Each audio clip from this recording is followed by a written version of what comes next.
Welcome, heroes. So how do you paint dragon scales? Hopefully not one at a time. That takes way too long. That's the way it's been done. So in this video, I'm going to show you another way to do it that's a lot quicker and quite easily done. And we'll be using a dragon called Solon. Well, the rider Solon. That's the dragon. He's kind of small, but notoriously dragons are pretty large in the miniature world, and that's why they're so time consuming. But I'm going to show you some easy steps to paint him up. This guy's from Heroscape, the new Age of Annihilation that's in production right now. So if you want to get yourself some Heroscape, I do have a link in the description. So let's paint up this dragon. All right, let's get our dragon all primed up. I don't really consider this a step because I think you should always prime every mini you do. So we just did a quick priming in black.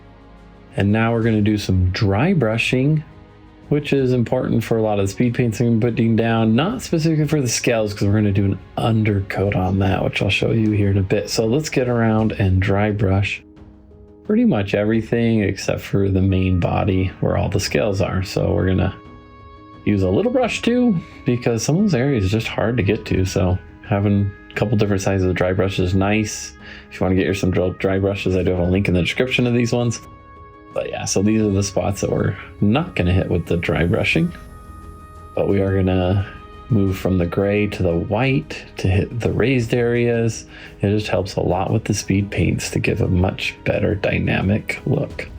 And always before I get going, I like to check out what paints I'm going to be using. And inevitably, a lot of the times you end up adding more or making adjustments, but those are what I ended up using. So this is the step one for getting really good dragon scales. Now I like to do an undercoat in like a warm color. That's why I have the purple on here, because we are going to be doing him red, and purple and red is a nice complementary colors to go with it. So it's going to make it very warm underneath that red, versus if I was to use just black and then throw on the speed paint, it wouldn't look as good really, I think. So I think having a warm color is good to help with that. So here we're just going to go around and hit pretty much all the parts that I want to be that dark red we'll be using. So the parts on his wings and all the scales. So just nice to see a little bit of detail painting right here. And there you go. Everything undercoated in that purple. You know, I didn't go, I put a coat or two on just in some areas. So now we're gonna grab the speed paint. So this is the step two. Grab the speed paint of the color that you want to use, and that's just gonna bleed into all the recesses, but it still allows for a little bit of that warm color to show through slightly. So it gives us a lot more dynamic paint job. And this speed paint went on really thick. So I ended up doing an optional step coming up here just because I felt that it filled in the recesses almost too good.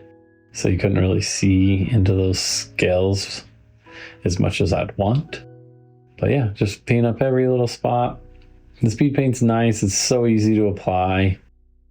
In smaller areas, it's even easier. In larger areas, you do have to be careful not to wait for it to dry too much, because then you can get some lines. So you kind of want to do sections at a time just to make sure that you can overlap the paint that's still wet, because as soon as it dries, sometimes it can be a little harder. It depends on the color too. You know, the darker colors seem to be a little easier to manipulate, but some of the lighter colors you can see lines more often if you don't do it all at the same time. So here we're just get on all those little membranes. I guess that's not the membrane. Membrane is the center part. This is the bony skeletal part of the wing.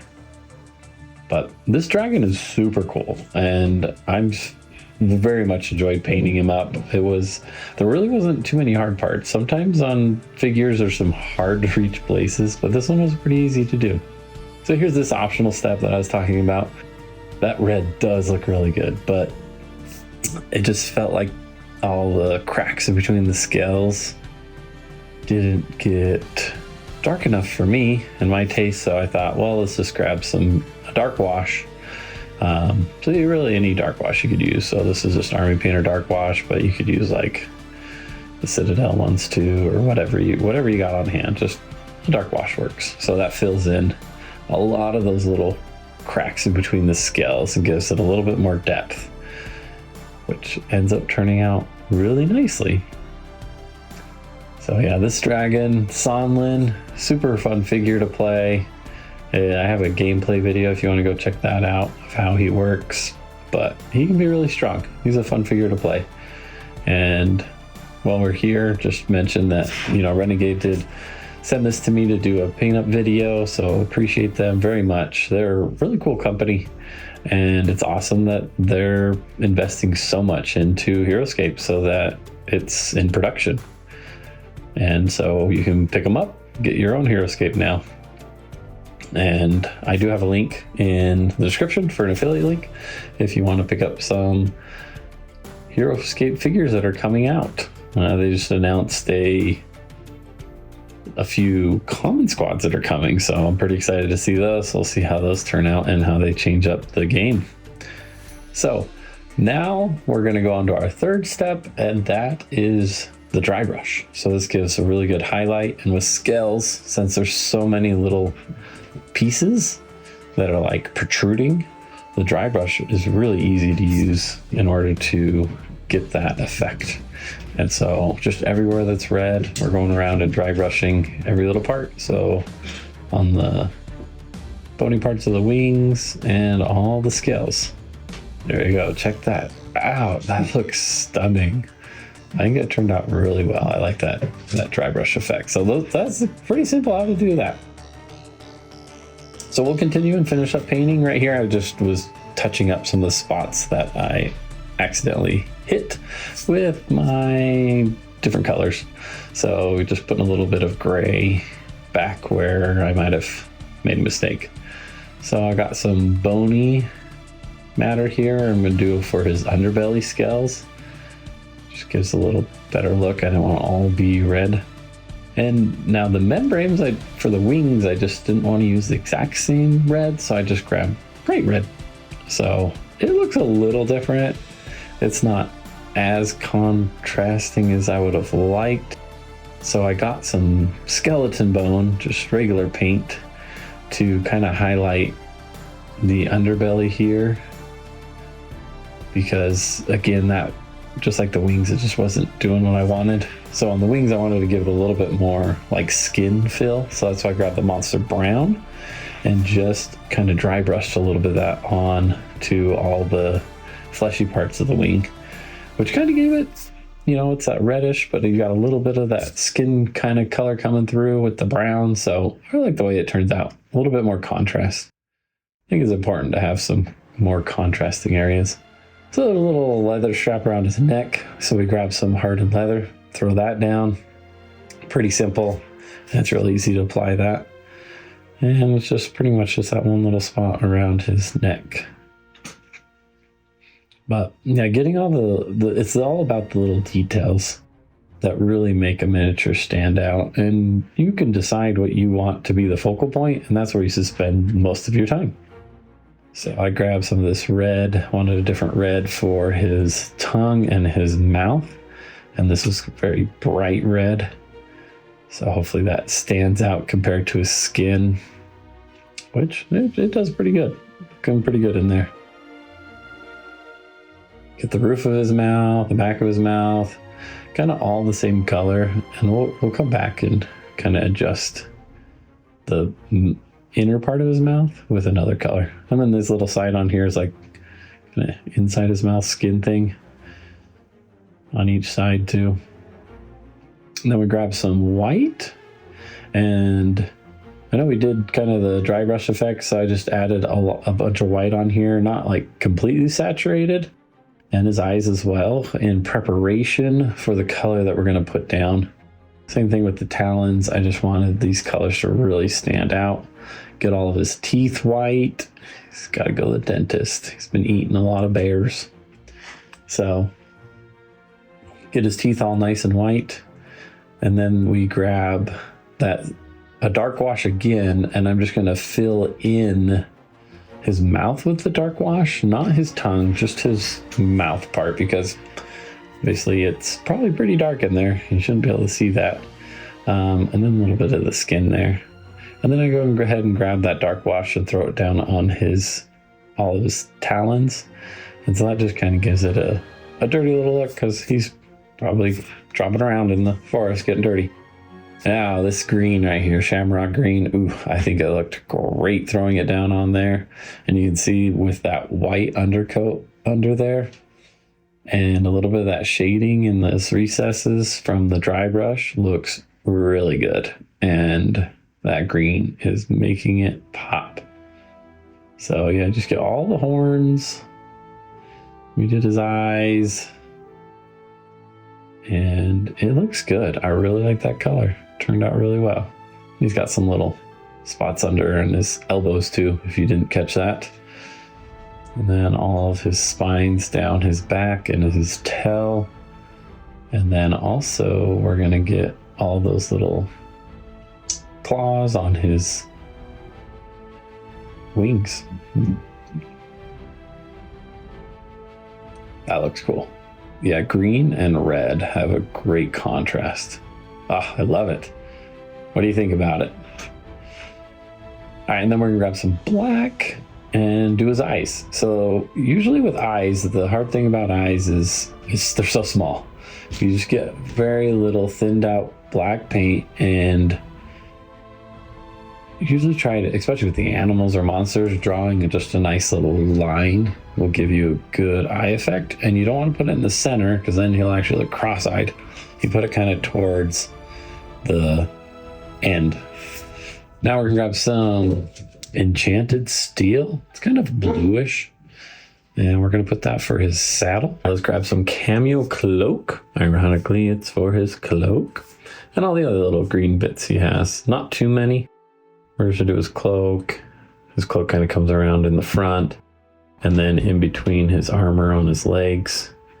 So just a couple little spots. And then we're going to grab some peachy flesh. And this will be for his face and his hands. I mean, you could do gloves instead of hands, but that's what I went with. And now we're going to grab polished silver, which is going to be for the little ringlets and spots, studs on his collar harness. And then we're going to hit up all of his plate mail. We got his legs on both sides, and you always just want to be careful you don't go too thick so that it takes up any of the detail. Now with this dusk, it's kind of a brownish red. We threw that all over his staff. And then there's a pouch here. So I went to put the leather on his pouch, which you could have done while you're doing the collar, but I just did it separately, and the little straps on his little potion.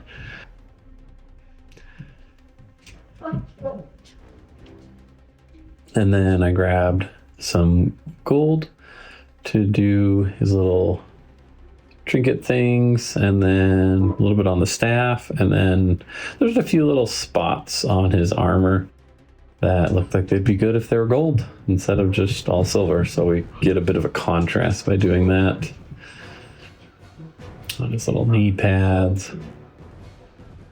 And then we're going to take some of that green again and do it on this little vial or potion. I mean, he heals, so I figure green makes sense.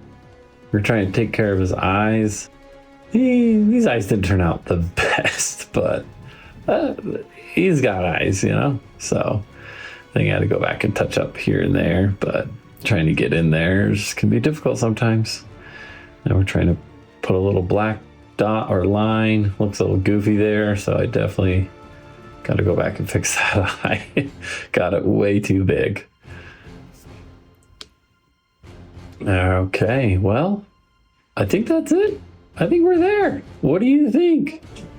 He's looking fantastic, I think. But we do have to do the base. You can never forget to do the base. So we got some rocks and some little bushes and some grass. and then we're just gonna glue those all on. So we're gonna start with the big stuff and work our way down. So here we'll put a couple, well, I mean, they look like rocks, or they could look like little stumps. I think it's actually chunks of wood, so makes sense. It's in the forest. So we're gonna place down a couple of these little shrubs, and then we'll take some of this moss looking stuff, and after I put down glue everywhere, we'll press on a couple of those in different spots, and then we'll take the grass and just kind of get it everywhere.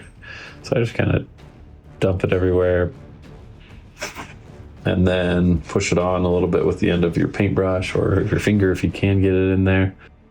Once you do that, you just kind of flick and tap the bottom of it after it sets for a second, and that'll get all the loose grass off. And it also makes some of the grass stand up that is glued on there. Yeah, there we go.